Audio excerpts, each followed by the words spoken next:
Is the Merida Initiative basically Operation Condor Part 2? In many ways, the Merida Initiative is just Operation Condor Part 2.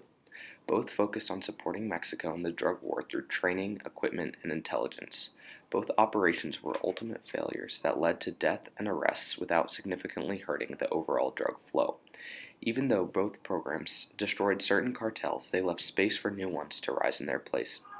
The Merida Initiative aimed to fight fire with fire by employing aggressive tactics that led to more violence from the cartels.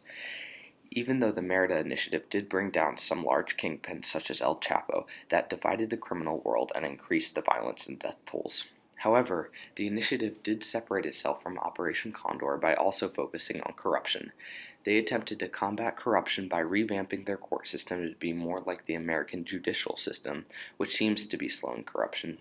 However, Mexico seems to take a step back with their new president-elect announcing that he will beef up the National Guard and give pardons to those suspected of corruption. How has the Merida Initiative impacted the cartel you researched last week? Because the Merida Initiative focused so much on the larger cartels, like the Sinaloa cartel, for example, it left the smaller cartels free to expand and become more powerful and influential in Mexico, southern Mexico specifically. With the Merida Initiative, El Chapo, one of Mexico's greatest drug lords who formerly led the Sinaloa cartel, was captured.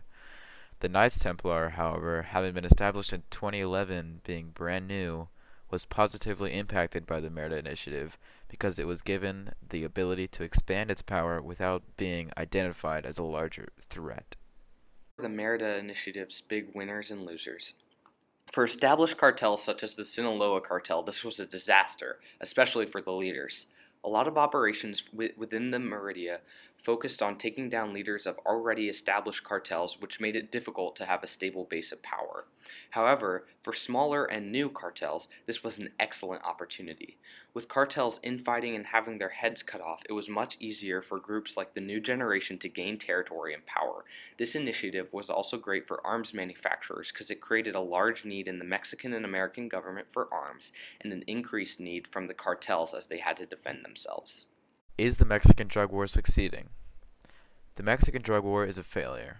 With both Operation Condor and the Merida Initiative, along with other defenses made to prevent drugs from crossing the border, there's still too much power in the colossal amounts of new cartels entering into the scene. The Sinaloa cartel is by far the biggest cartel in all of Mexico and has taken a lot of control near the border of the U.S. Meanwhile, a new wave of cartels is gaining extreme power over the whole southern side of Mexico.